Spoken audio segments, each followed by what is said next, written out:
When we were planning today's event, we wanted to make sure that it would take place in this very room. As Dennis said, this is the Ben Franklin Room, named after our nation's first diplomat and one of the most brilliant scientific and literary minds in American history. Ben Franklin charted the Gulf Stream. He pioneered the study of electricity, and he helped forge a new ethos of self-government that shaped our young nation. In other words, he was a problem solver, one of our nation's greatest. There wasn't a flash of lightning or a gust of wind or even a drop of liquor that didn't pique his intense curiosity.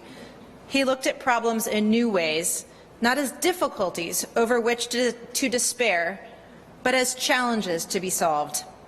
And today, I can't imagine a setting more fitting or a spirit more apt to inspire and strengthen the sense of purpose for which we come together.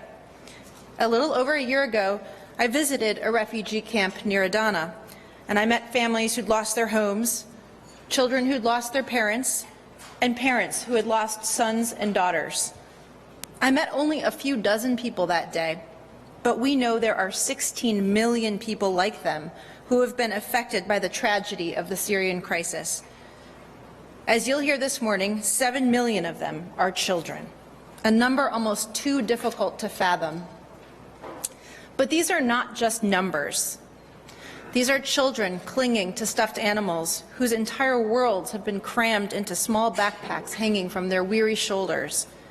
These are women who have seen their bombs destroy their neighborhoods and felt hunger eat away at their courage.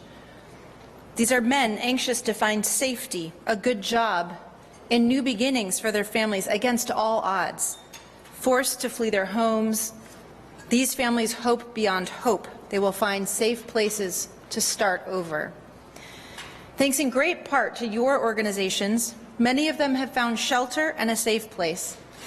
Since the beginning of this crisis, the United States has worked with our partners in this room and across the region to provide over $4.5 billion in humanitarian assistance to help address dire conditions, expand access to education, and strengthen the resilience of host communities in Turkey, Lebanon, and Jordan that have so generously opened their doors to those in need.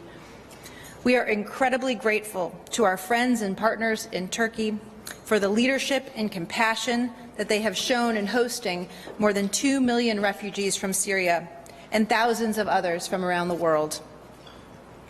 An example to nations, Turkey has committed itself to providing formal education for children and enshrining this as a right in its laws on the temporary protection of Syrians. Recognizing that the task of finding classroom spaces for hundreds of thousands of children is enormous, Turkey is looking to us here today and the organizations that you represent to help bridge this gap. This is, I have to say, a little bit of an unusual event for us. In most cases, we host discussions or conferences where we ask our participants simply to listen instead of problem solve. But not today.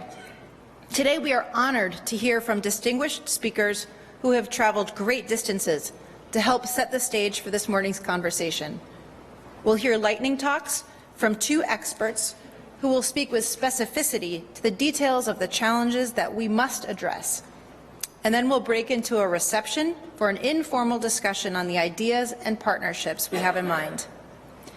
To begin this morning, I'm thrilled to welcome Dr. Ali Ozturk, Advisor to the Deputy Prime Minister with responsibility for managing the Syrian crisis response, Dr. Anthony Lake, the Executive Director of UNICEF, and Megan Stone, President of the Malala Fund. Dr. Ozturk, the floor is yours. Thank you.